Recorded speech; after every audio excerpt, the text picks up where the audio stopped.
Good morning प्यारे बच्चों। आज है 26 अक्टूबर और आज हम क्लास 10th के इंग्लिश विषय की वर्कशीट नंबर 47 करेंगे। प्यारे बच्चों, ये आपकी 22 अक्टूबर की वर्कशीट है जो आज आपको सेंड की गई है, चूँकि उस दिन आपकी छुट्टी थी। तो आइए पढ़ते हैं आज की वर्कशीट। आज की वर्कशीट आपके third chapter two stories about flying का जो फर्स्ट पार्ट है, हिज फर्स्ट फ्लाइट से आपका ये पैसेज लिया गया है। इसमें आपको नीचे कुछ क्वेश्चंस दिए गए हैं, तो पहले आप इस पैसेज को ध्यान से पढ़ेंगे, फिर उन क्वेश्चंस के आंसर देंगे। ठीक है।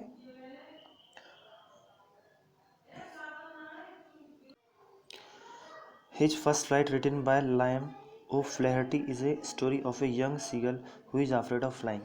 His first flight Liam O'Flaherty की एक कहानी है जो कि यंग सीगल के विषय में हमको बताती है, जो अफ्रेड ऑफ फ्लाइंग, जो फ्लाइंग से, जो उड़ने से डरता है। इस पिक्चर में आपको ये दिखाया गया है, सीगल जो हैं वो उड़ रहे हैं। ठीक है। It feels that it's wing will not support while flying. वो ये महसूस करता है कि उसके जो पंख हैं वो उसको सपोर्ट नहीं करेंगे जब वो उड़ेगा। The writer gives a beautiful narration of the story about how the word overcomes his fear.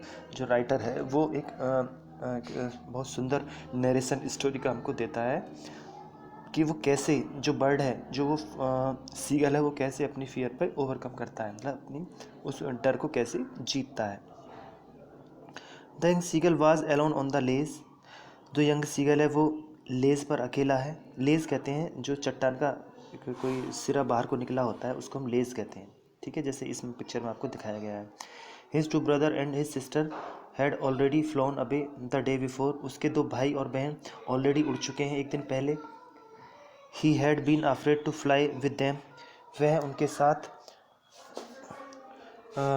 उड़ने को, जब वो उनके साथ उड़ना चाह रहा था तो वह काफ़ी डरा हुआ था, मतलब डर की वजह से वो उनके साथ उड़ नहीं पाया।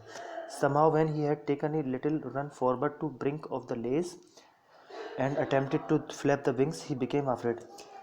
जब उसने थोड़ा सा पीछे को, मतलब जब हम दौड़ना शुरू करते थोड़ा सा पीछे होते हैं, तो ऐसे ही वो बर्ड थोड़ा सा पीछे हुआ और जैसे टू द ब्रिंक, ब्रिंक कहते हैं किनारा, जो चट्टान का, जो लेज़ का आगे का किनारा है, लेज़ के किनारे की तरफ गया और उसने उड़ने की कोशिश की, जैसे अपने विंग्स को फ्लैप करने की कोशिश की, तो वह काफ़ी डर गया।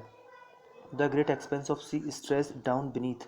बीनीथ मीन्स नीचे, नीचे जो था वो, जो सी था, जो समुद्र था, उसका एक्सपेंस, द ग्रेट एक्सपेंस मतलब बहुत विशाल, दूर दूर तक फैला हुआ समुद्र उसको दिखाई दिया। And it was such a long way down, miles down, और नीचे वो काफ़ी गहरा था, मीलों तक, काफ़ी नीचे तक था वो, मतलब जो ऊंचाई थी, उस जो लेस थी उसकी जो ऊंचाई थी काफ़ी ज़्यादा थी। जैसे उसने उड़ने की कोशिश की तो उसे दूर दूर तक फैला हुआ समुद्र दिखाई दिया और काफ़ी नीचे वो समुद्र था। ठीक है। He felt certain that his wings would never support him. उसने यह फील किया कि उसके जो विंग्स हैं वो उसको सपोर्ट नहीं करेंगे, कभी नहीं सपोर्ट करेंगे। So he went his head and ran away back to the little hole under the ledge where he slept at night. उसने क्या किया, डर की वजह से उसने अपने हेड को अपने पीछे कर लिया, हेड को पीछे कर लिया और वापस अपने उस होल में चला गया जहाँ पे रात को सोता है, या जहाँ पे रात को वो सोया। ठीक है, आगे बढ़ते हैं। दैट वाज 24 आवर्स एगो। लगभग 24 घंटे पहले। Since then nobody had come near him. 24 घंटे लगभग उसके हो गए हैं, अब तक कोई उसके पास नहीं आया, चूँकि सब 24 घंटे पहले उड़ चुके थे। The day before all day long he had raised his parents flying about with his brother and sister.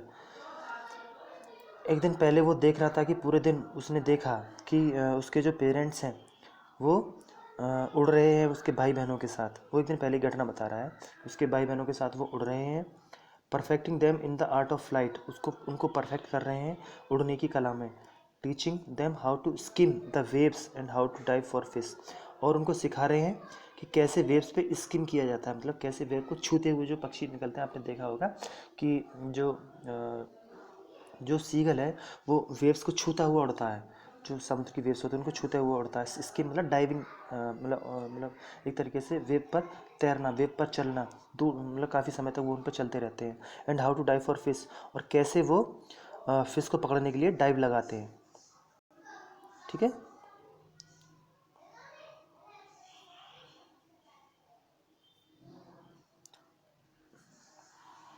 He had in fact seen his elder brother catch his first herring and devour it.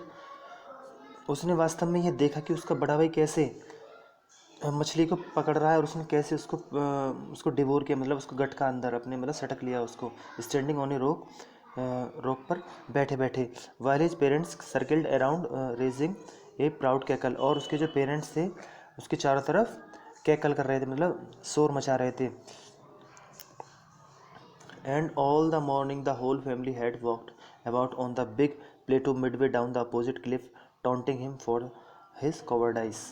और पूरे all the morning, और उसकी जो पूरी family थी सुबह को ही जो उसके सामने अपोजिट उसके सामने जो क्लिफ था उस पर वो बैठे बैठे उसको प्लेटो था उस पर बैठे बैठे उसको उस पर टॉन्ट कस रहे थे, उस पर तंज कस रहे थे उसकी कॉवर्डाइज के लिए, कि मतलब उसको ऐसा फील हो रहा था कि वो उस पर तंज कस रहे हैं, क्योंकि वो तो उड़ नहीं पाया और वो अपना शिकार भी खा रहे हैं, जो उन्होंने फिश किया, जो फिश को उन्होंने मतलब कैच किया है उसको भी वो खा रहे हैं। तो ऐसा उसको लग रहा था कि वो उसकी कॉवर्डाइज पे उसको टॉन्ट कस रहे हैं प्लेट ऊपर बैठ कर। He stepped slowly out of the brink of the ledge, वह धीरे धीरे लेज के ब्रिंक की तरफ गया। ब्रिंक मैंने अभी आपको ऊपर बताया था, जो लेज का किनारा है। And standing on leg with other leg hidden under his wing, और उसने अपनी एक टांग को उठाया और दूसरी टांग को अपनी विंग में अंदर मतलब अपने अंदर हिडन कर लिया, मतलब उसको छिपा लिया, मतलब एक पैर पर वो खड़ा हो गया, दूसरे पैर को अपने अंदर विंग में छिपा लिया। He closed one eye and then the other and pretended to be fall asleep, और फिर उसने क्या किया, अपनी एक आँख बंद की और फिर दूसरी आंख बंद की, जैसे वह सोने का बहाना कर रहा हो। Still they took no notice of him, फिर भी जो उसके सामने जो उसके फैमिली मेम्बर्स थे उन्होंने उसकी तरफ कोई भी ध्यान नहीं दिया। He saw his two brother and his sister lying on the plateau dozing with their heads sunk into their necks, वह अपने दोनों भाई और बहन को देख रहा था कि सामने जो प्लेटो है उस पर उसके जो दोनों भाई बहन उन्होंने अपने हेड्स को अपनी नेक में संक कर लिया है, मतलब छिपा लिया है। His father was preening the feather on his white back, और उसका जो फादर है वो प्रिनिंग मतलब शार्प करना, अपनी फीदर पे अपनी चोंच को साफ कर रहा है। फीदर ऑन हिज बैक मतलब अपने फीदर को साफ कर रहा है, जो उसकी वाइट बैक है उस पे जो फीदर हैं, printing the feather on his white back, जो फीदर उनको साफ कर रहा है। Only his mother was looking at him, केवल उसकी माँ उसकी तरफ देख रही थी। She was standing on little high hump on the plateau, वह एक हाई हम्प पर, प्लेटो के हाई हम्प पर खड़ी होती है। ही हर वाइस ब्रेस्ट थ्रस्ट फॉरवर्ड, और उसकी जो वाइट ब्रेस्ट से जो सफ़ेद छाती है वो आगे की तरफ निकली हुई थी। Now and again she tore at a piece of fish, फिर दोबारा उसने बार बार वह क्या कर रही है, उसके पंजे में एक फिश का एक पीस है, वो बार बार उसको टोर करती है, बार मतलब उसको मतलब नोचती है, मतलब जैसे अपनी चोंच से उसको लेती है।